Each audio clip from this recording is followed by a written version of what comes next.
ओम नमः सिद्धेभ्य। नमो नमः सत्तहितंकराय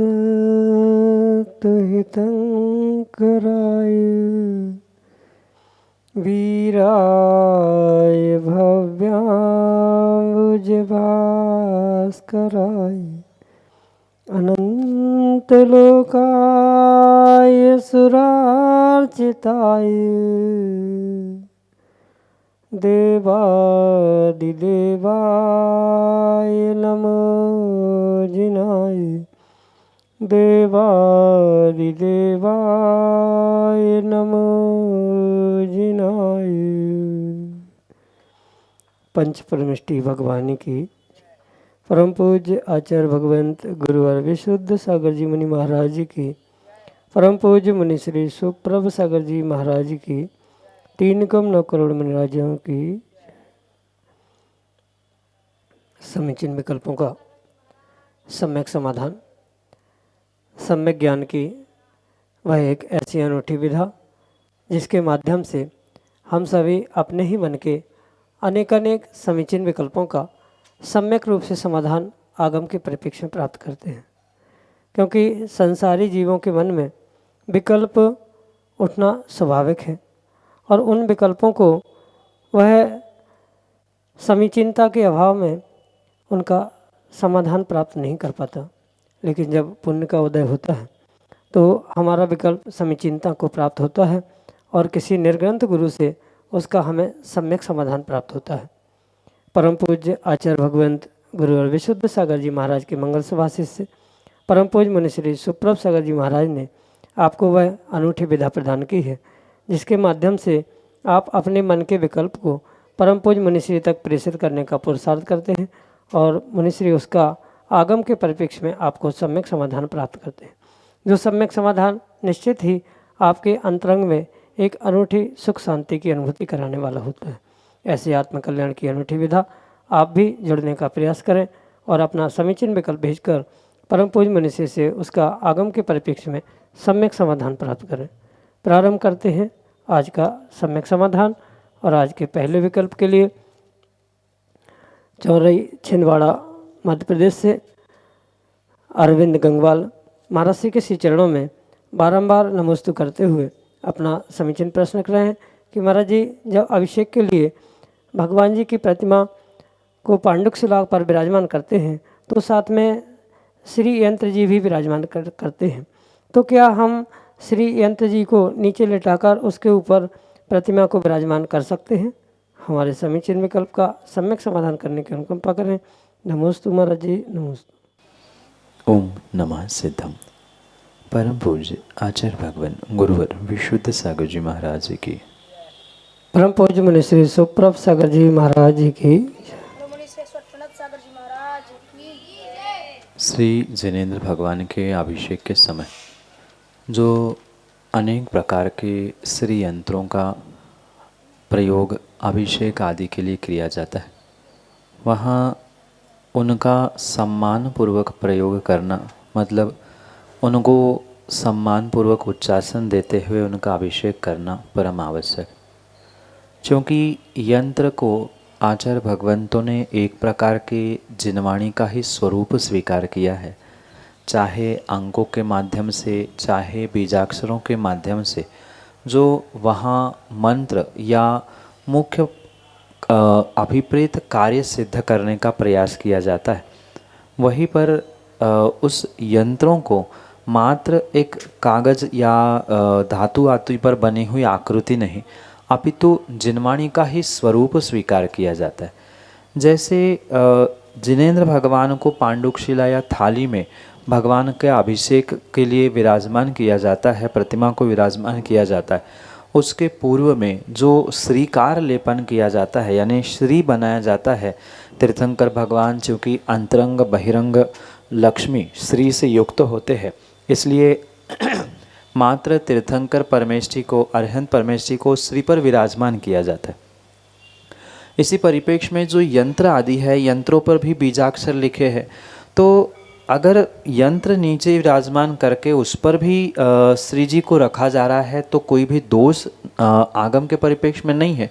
पर बहुत अच्छी बात है कि अगर थाली और पांडुकशिला बड़ी है तो सामने उसे रखेंगे और उस पर धारा की जाएगी तो उससे जो मिलने वाली ऊर्जा है वह और विशेष होगी।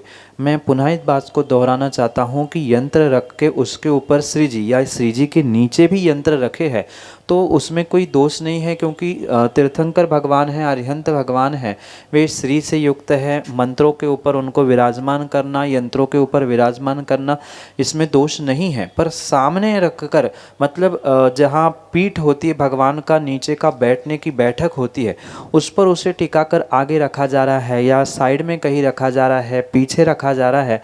आजकल तो बहुत अच्छे अच्छे उसके स्टैंड भी आने लगे हैं, तो उस पर रखकर अगर अभिषेक किया जा रहा है तो उस मंत्रों की, यंत्रों पे जो मंत्र लिखे हैं, उस पे जो चित्र बने हैं, उसकी जो विशेष रूप से ऊर्जा है उस अभिषेक करने वाले को प्राप्त होने की संभावना है। इसलिए प्रयास यही करें कि अगर थाली और पांडुकशिला बड़ी है तो अलग से उन्हें रखने का प्रयास करें, आगे हो, पीछे हो, बाजू हो, और माना कि जगह ही नहीं है, छोटी थाली छोटी पांडुकशिला है, श्री जी बहुत बड़े हैं तो नीचे भी रख ले, कोई उसमें दोष नहीं है। यही आपके लिए सम्यक समय।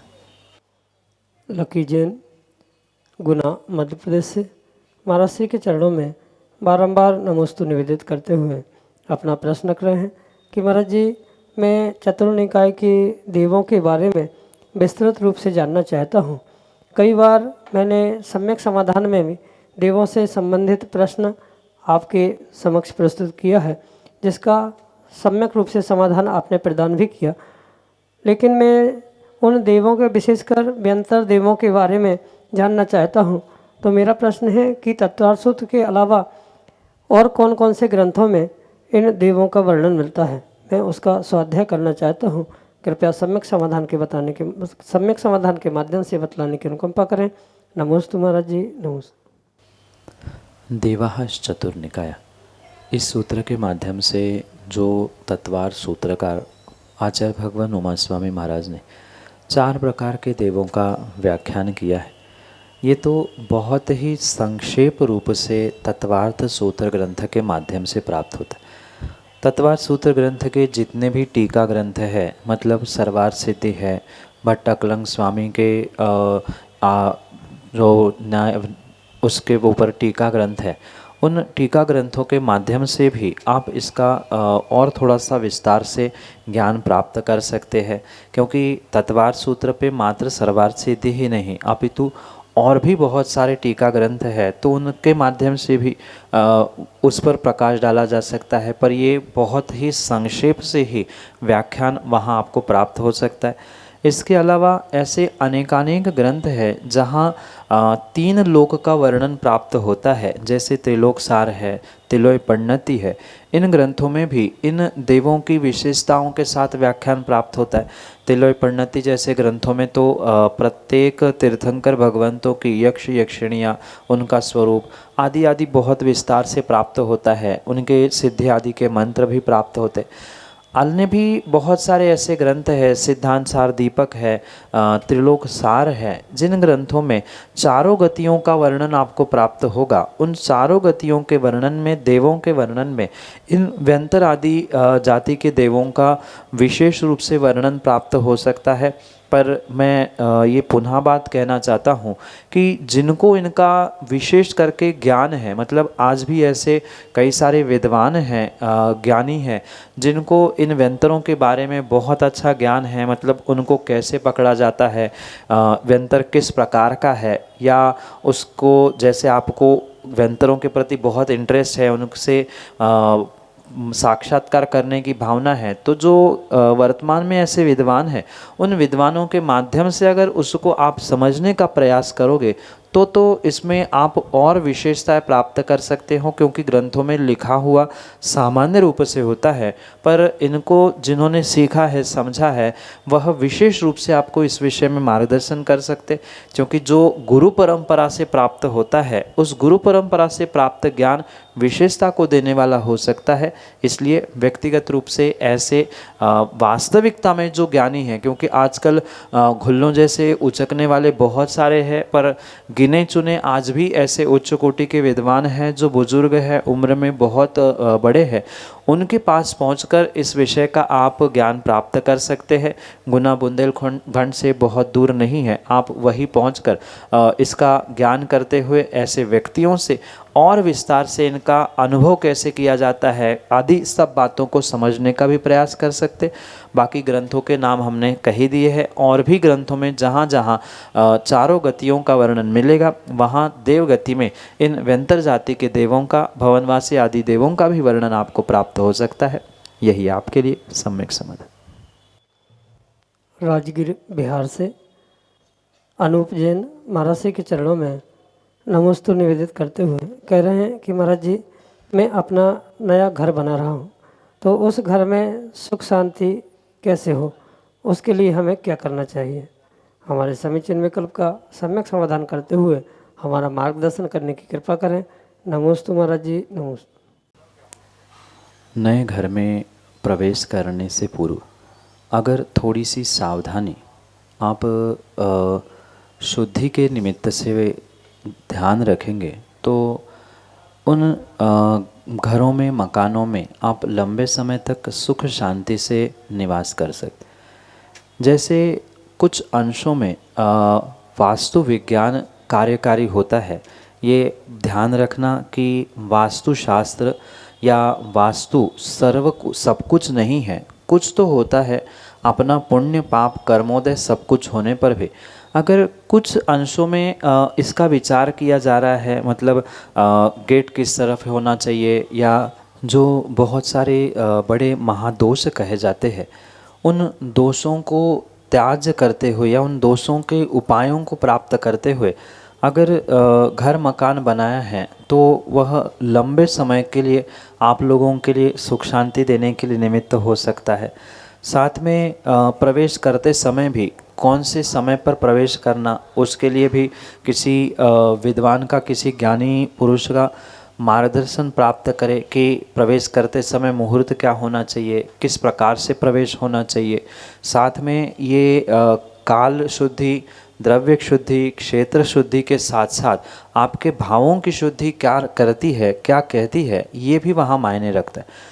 माना कि बाहर की शुद्धि तो देख ली, घर परिवार के मतलब मकान के लिए वास्तु भी आपने देख लिया, मुहूर्त भी देख लिया, सही समय पर वहाँ आपने गृह प्रवेश भी कर लिया, पर परस्पर में पहले से अगर क्लेश चल रहा है, तालमेल एक दूसरे का परिवारजनों के साथ है ही नहीं है, प्रेम वात्सल्य ही शेष नहीं बचा है, तो आप कितना ही प्रयास घर मकान में पहुंचकर सुख शांति से रहने का कर लेना, वह संभव नहीं हो सकता। इसलिए पहले जितना संभव है घर बनते समय ही किसी का मार्गदर्शन प्राप्त करते समय उसका नक्शा, उसकी दिशा आदि देखकर उसमें सुधार किया जाए। दूसरा, समय का निर्धारण करते हुए मतलब काल शुद्धि का ध्यान रखते हुए गृह प्रवेश किया जाए। गृह प्रवेश करते समय भी जैसे भक्तामर का पाठ करना है, स्वर विज्ञान होता है, उसका ध्यान रखना, पूजन करना, मंगलाचरण आदि करना, मतलब विधान करके या यंत्र जी ले जाकर उसकी धाराएं आदि करते हुए, ये बहुत सारे ऐसे मांगलिक कार्य हैं जिनके माध्यम से आप अपने नवीन नूतन घर में प्रवेश करते हुए या रहने से अपने परिवार को सुख शांति से जीवन यापन करने के लिए निमित्त प्राप्त कर सकते हैं। पर ये विशेष बात ध्यान रखें कि इन सभी शुद्धि के साथ परस्पर में प्रेम, वात्सल्य और भावों की शुद्धि होगी तो ही जीव सुख शांति से घर परिवार में रह सकता है, अन्यथा ये बाहर के निमित्त भी कार्यकारी नहीं हो सकते। यही आपके लिए सम्यक समाधान। ऋषभ जैन, मोखेड़, छिंदवाड़ा, मध्य प्रदेश से अगले समीचीन विकल्प। नमोस्तु महाराज जी। महाराज जी, मेरा प्रश्न है कि भोजन सामग्री पात्र को हाथ में लेकर हमें शुद्धि क्यों नहीं बोलना चाहिए? कृपया शंका का समाधान कीजिए। नमोस्तु भगवान। आहार देते समय श्रावकों को मात्र भक्ति पूर्वक नहीं अपितु विवेक पूर्वक भी आहार देने की आवश्यकता है। जो दाता के 7 विशेष गुण आहार देते समय आचार्य भगवंतों ने कहे हैं, उसमें सबसे पहले आचार्य भगवंतों ने भक्ति के बाद विवेक को रखा है। नवदा भक्ति के साथ तो आहार देना ही चाहिए, पर नवदा भक्ति के साथ अगर श्रावकों के पास विवेक नहीं है तो उनकी वह नवदा भक्ति उनके लिए पुण्यदायक नहीं हो सकती। जैसे कई सारे जीव पहले शुद्धि बोलने के बाद भी या भूलकर कटोरा या कोई सामग्री हाथ में लेकर शुद्धि बोलते हैं और ये भूलते हैं कि शुद्धि बोलते समय कुछ न कुछ मुख से जो थूक के या किसी प्रकार से विपरीत वर्गणाएं उस भोजन में पहुंचने की संभावना है। और कितना ही व्यक्ति मुंह दबा कर या धीरे से भी शुद्धि बोले या चर्चा करे, पर मुख से 1-2 छींटे थूक के उठना बहुत स्वाभाविक होता है। और यहाँ तो हम श्रावक कह रहा है कि मन शुद्धि, वचन शुद्धि, काय शुद्धि, आहार जल शुद्ध है, पर थूक के अब काय की शुद्धि बची, वहाँ तो शुद्धि ही नहीं बची। एक कण भी अगर थूक का सामग्री में गिरा है, सामग्री में भी नहीं, माना कि हाथ पर उठता है, चम्मच या बर्तन पर भी लगा है, तो वह अशुद्धि हो गया। यहाँ शुद्धि कहने का और इतने शुद्धि से भोजन बनाने का फिर औचित्य का ही, कपड़े की शुद्धि, सबकी शुद्धि करते हुए अगर वहीं पर अशुद्धि की जा रही है तो वह किसी प्रकार से उचित नहीं होती। इसलिए ये विवेक रखते हुए ही श्रावकों को आहार दान करना चाहिए। कई बार भावुकता में आकर व्यक्ति ये भूल जाता है कि मैं शुद्धि बोल चुका हूँ या घबरा जाता है। ये विवेक ना होने के कारण से ही श्रावकों के साथ होने वाली विपरीतता देखने में आती है। इसलिए पहले विधिवत शुद्धि बोलनी चाहिए और शुद्धि बोलने के उपरांत हाथ धोने के बाद पुनः बर्तन, सामग्री, कटोरा आदि लेते हुए फिर शांति से चुपचाप आहार दान करना चाहिए। बहुत सारे लोग तो आहार देते देते ही नमोकार पढ़ने लग जाते हैं। उनको लगता है कि मैं नमोकार पढ़ूंगा तो अच्छे आहार होंगे। आप नमोकार तो मुख से बोल रहे हो, पर हाथ में जो सामग्री ली है या आप थाली लेके खड़े हो या बगल में ही खड़े हो, तो कहीं ना कहीं आपकी थूक वहाँ उचटने की पूर्ण रूप से संभावना है। और ऐसा विरला ही कोई व्यक्ति होता है कि जिसके मुख से थूक उचटती ही नहीं है, क्योंकि भावुकता में आके अक्सर व्यक्ति की हड़बड़ी में थूक उचटती देखी जाती है। तो फिर अशुद्ध भोजन मुनिराजों के हाथ में क्यों रखा जाए। इसलिए विवेक पूर्वक ही पहले शुद्धि बोले, फिर कटोरा सामग्री हाथ में ले और फिर आहार दान का पुरुषार्थ करे, जो आपके लिए सातिशय पुण्य के लिए निमित्त बन सकता है। और ऐसा जो नहीं करता, क्योंकि मुनिराजों का तो संकल्प है, नियम है, शुद्ध ही भोजन ग्रहण करेंगे, और कुछ विपरीतता दिखती है। कई बार वो हाथ धोए बिना ही बर्तन को हाथ लगाता है, सामग्री को हाथ लगाता है।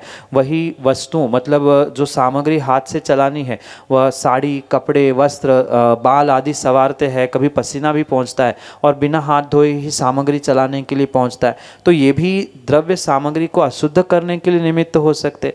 इसलिए आचार्यों ने जो विवेक कहा है, इस विवेक का ही प्रयोग करते हुए, शुद्धि का ध्यान रखते हुए, मुनिराजों की ऐष्णा समिति का भी पालन निर्दोषता से हो, उनके भी समितियों में दोष ना लगे, उनकी शुद्ध भोजन करते हुए शुद्ध पुण्य प्राप्त हो। इसी अभिप्राय से शुद्धि कटोरा या बर्तन सामग्री लेके नहीं बोली जाती। यही आपके लिए सम्यक समाधान। प्रतिष्ठाचार्य पंडित मुकेश जी शास्त्री विनम्र, गुरुग्राम हरियाणा से अगले समीचीन विकल्प। नमस्ते महाराज जी, नमस्ते महाराज जी, नमस्ते महाराज जी। आज का युग अर्थ का युग है और वर्तमान का व्यक्ति केवल अर्थ की तरफ भाग रहा है। उसमें हमारे समाज के लोग भी हैं और आज की शिक्षा भी संस्कार परक न होकर के रोजगार परक हो गई है। और जहाँ व्यक्ति केवल रोजगार परक शिक्षा को ग्रहण करता है वो निश्चित रूप से अधोगति को प्राप्त करता है। और जहाँ ग्रंथों का अध्ययन और ग्रंथों की आराधना होती है वो व्यक्ति निश्चित रूप से ऊर्ध्व गति को प्राप्त करता है। आरा नगरी का जो ग्रंथालय है पूरे विश्व में प्रसिद्ध है और उन ग्रंथों की आराधना का जो विशेष पर्व है वो श्रुत पंचमी पर्व कुछ ही दिन में अर्थात 11 तारीख को जेठ शुक्ल पंचमी को आ रहा है। मुझे नहीं लगता कि आरा नगरी में कोई विशेष आराधना आप लोग यहाँ के लोग करते होंगे, तो आपके माध्यम से मैं ये जिज्ञासा रखना चाहता हूँ कि इन इतने बड़े ग्रंथालय और ग्रंथों की उपेक्षा करने से क्या हमारी बुद्धि खराब नहीं होगी? तो हमें क्या श्रुत पंचमी पर्व को इतने बड़े हम विद्वानों की नगरी में, ग्रंथों की नगरी में बैठे हैं, तो आरा के लोगों को क्या श्रुत पंचमी पर्व को विशेष रूप से नहीं मनाना चाहिए? और अगर मनाएंगे तो उन्हें क्या लाभ होगा, और ग्रंथों की उपेक्षा करेंगे तो उन्हें क्या हानि होगी? नमस्ते।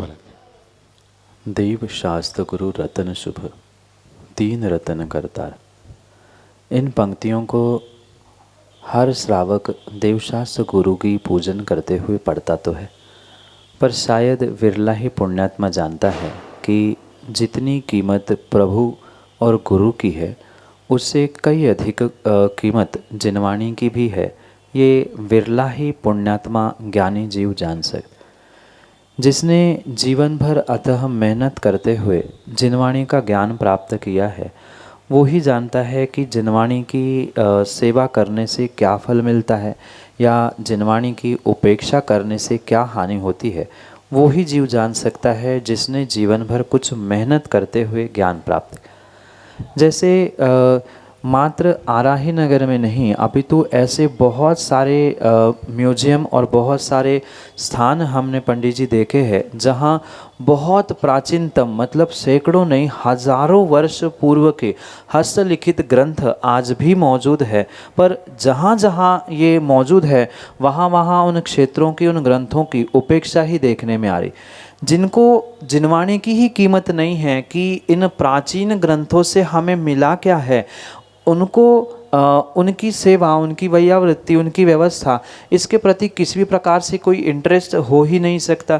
और स्वाभाविक सी बात है, फिर बाद में बहुत सारे माताएं और युवा भी आकर कहते हैं कि महाराज जी हमें ज्ञान प्राप्त नहीं होता, हम बहुत पढ़ते हैं पर याद नहीं होता, लिखने के लिए बैठ जाओ, किसी को बताने के लिए बैठ जाओ तो भूल जाते हैं।